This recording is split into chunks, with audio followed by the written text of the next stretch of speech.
what's going on, everybody? It's the unofficial Maple Leaf post-game breakdown. Leafs get a win 4-2 over the Calgary Flames tonight in what was a hell of a game, to be honest with you. A late game that I didn't really want to stay up for, to be honest with you. I don't know. It's usually not the greatest game when it's that late. Leafs usually kind of start slow, and it's kind of a sloppy game, which I guess, in most of that game it was. But honestly, hell of a game, super entertaining. Leafs get a win. Now they won 2 games straight. First game they won in regulation since like January 12th, I think. So that's been a while. Nice to see though. And yeah, actually had a lot of notes for this game. I was pretty surprised. Didn't think it was going to be, I don't know, I don't want to say a barn burner, but like it was a hell of a back and forth game. Both teams trading chances. The goalies were outstanding. Leafs defense looked pretty good. Yeah, I mean, honestly, it's a positive step in the right direction. And in true Leafs fashion, of course, the second that everybody throws in the towel and says, we're going to wave the white flag officially, we're going to tank, it's over, we can't make the playoffs, this team gets 2 wins. Now, I know they're against teams that aren't that good. So, you put this Leafs team against any real playoff team, I think they're going to have some struggles for sure. But, they got Edmonton tomorrow. And depending on how that game goes, I think this is, it's tough because every game is like this now. Every game, it's like they lose a couple, you throw it in. If they win one, you're back in the playoff race. I've already let go of my playoff hopes and dreams for this team, but I guess the true reality of it is they're really not that far out. It's just difficult because there's so many teams that are so close right now that the likelihood of the Leafs winning the next, 20 out of 28 games or whatever it is very slim. But, I mean, there's a chance, as they showed on the broadcast tonight, there's been 3 teams in the past, I don't know, it was like 2 decades or something that have made the playoffs at this point when they're like 10 points out. I think it was the Islanders, the Blues, and most recently the Senators in 2015.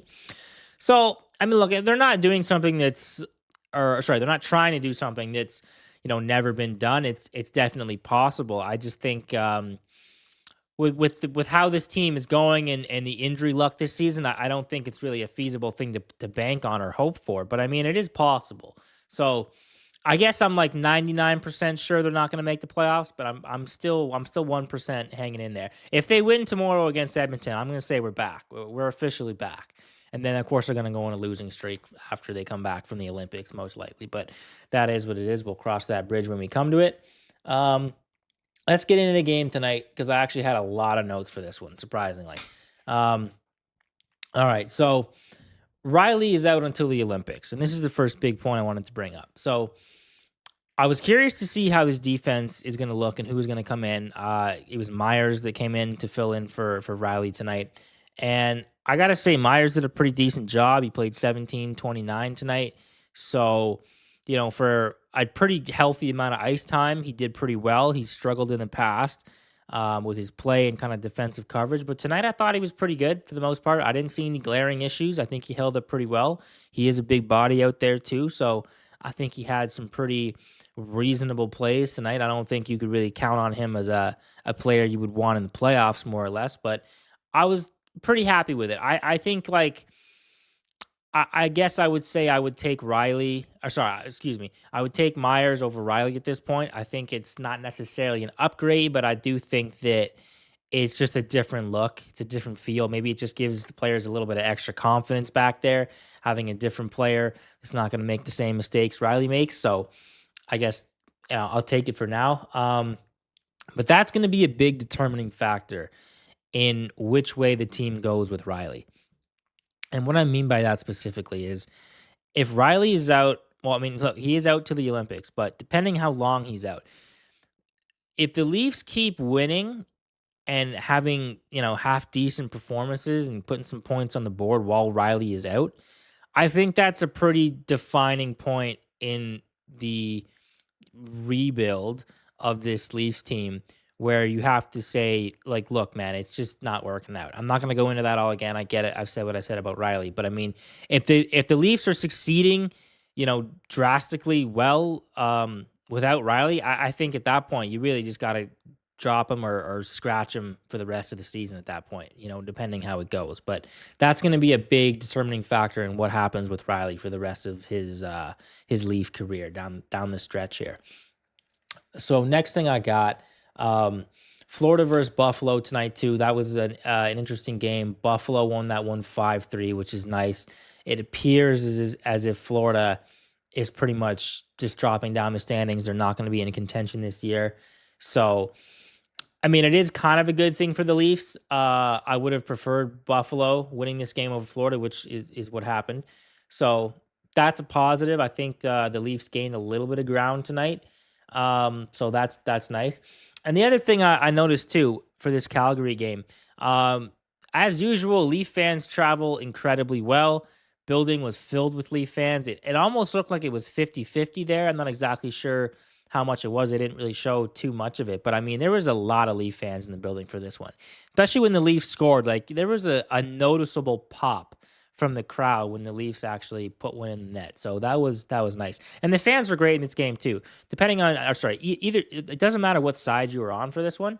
Honestly, it was a hell of an environment to be in for a game like tonight. And so shout out to Flames fans too. You guys did a great job tonight cheering for the team. So first period was pretty even paced. Nylander gets that breakaway goal. So that was nice.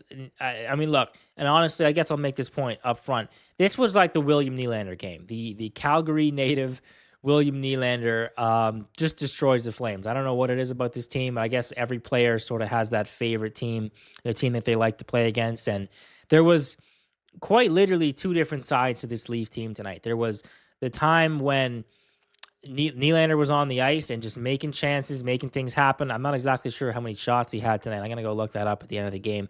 But I mean, he was everywhere. He was just everywhere on the ice tonight, making chances. Yeah, I think he had a 3-point night.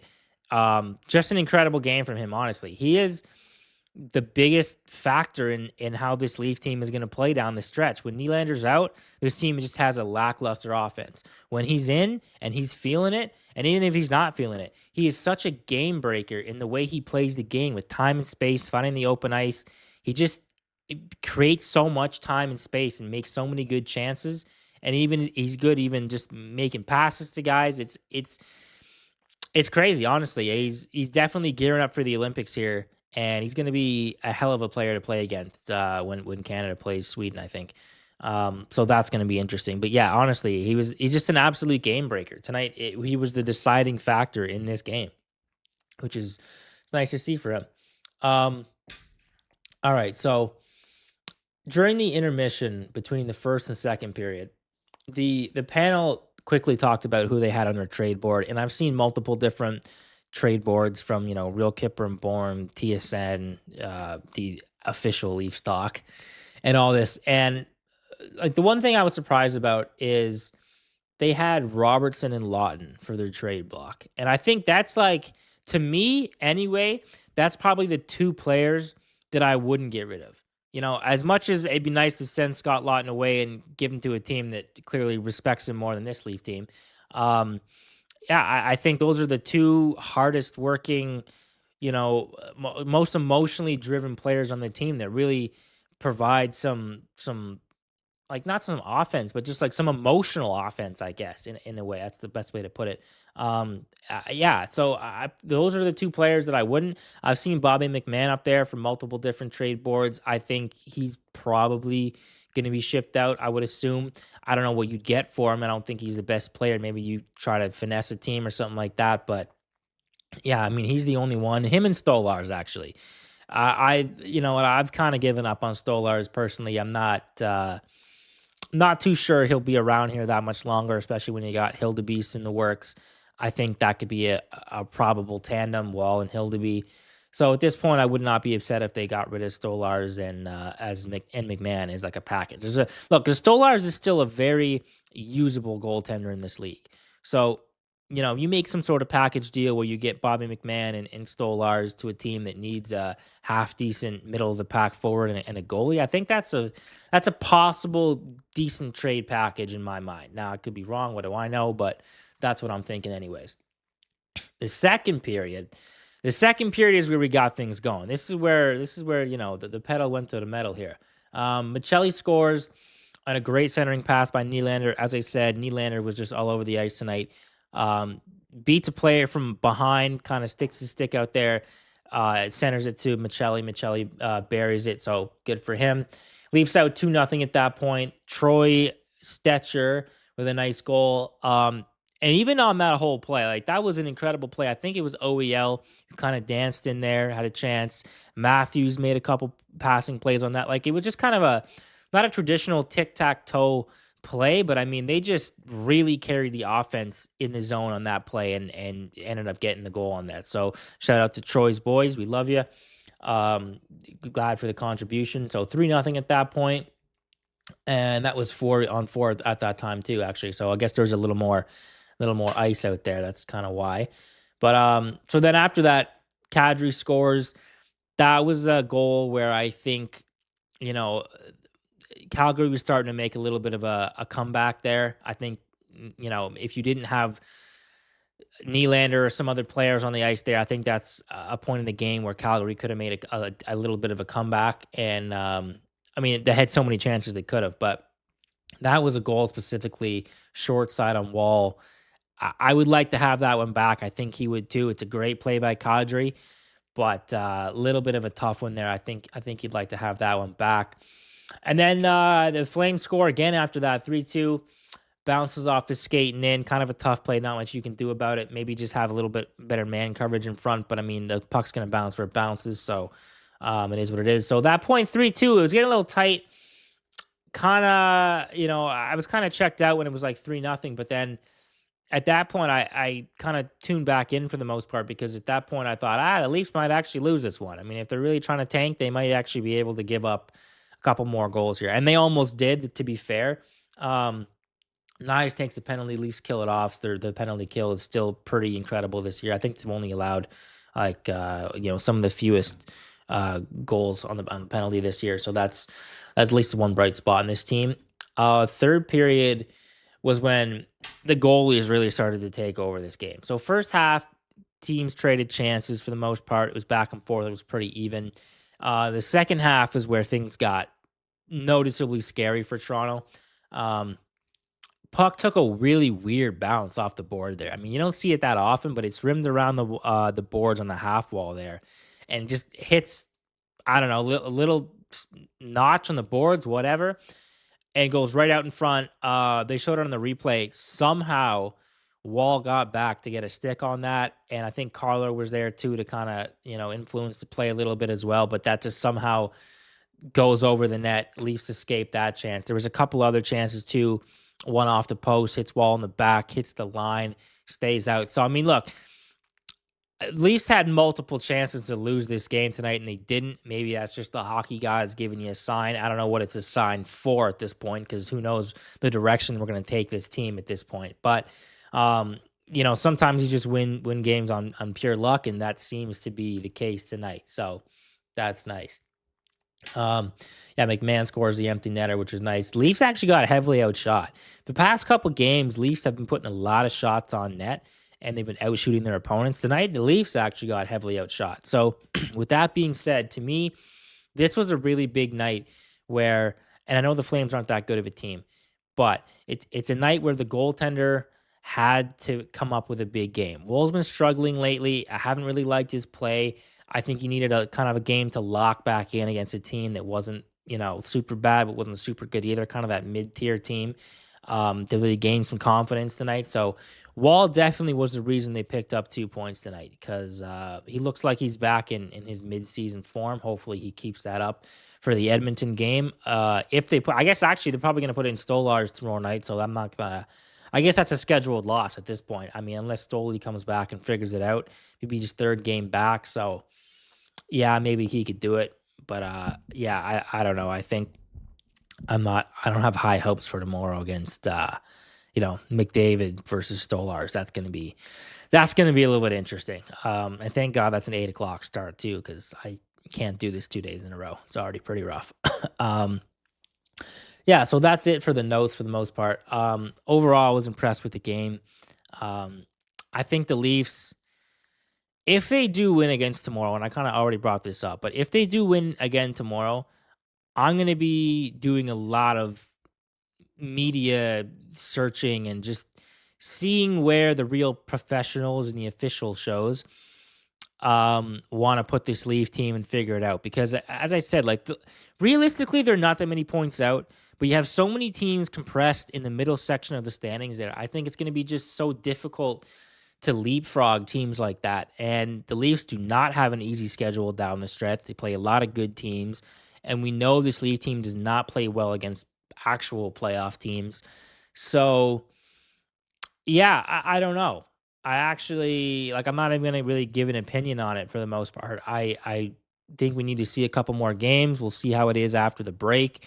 But I don't know. It's just it's so tough when this Leaf team is floating out in space and just doesn't have any real direction. Like it's so tough because it's like the people who know hockey and know how the standings are and really watch this team closely know that this realistically should be a sell year. But when it comes to the ownership and the executives, you have like it's very easy to sell them because they're running a business and they have to make money. It's easy to sell them on the fact that maybe we're not that far out. We can make a couple trades here, at least put something together to try to up this team in offense a little bit or defensively.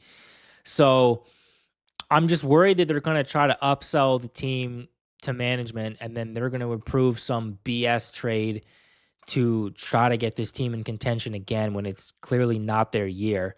Um, but I mean, if that happens, whatever, I'll support it and we'll see how it goes. But I think this is a season where you got to just leave the team as it is, and they're gonna show you how this thing ends up. And any real moves you got to make him in the offseason for most part. You want to trade a McMahon, a Stolars, or some of those fringe players, a Michelli, whatever. That's fine in season or near the trade deadline, but don't really shake the roster of this team too much while you're in season here and things are kind of up in air.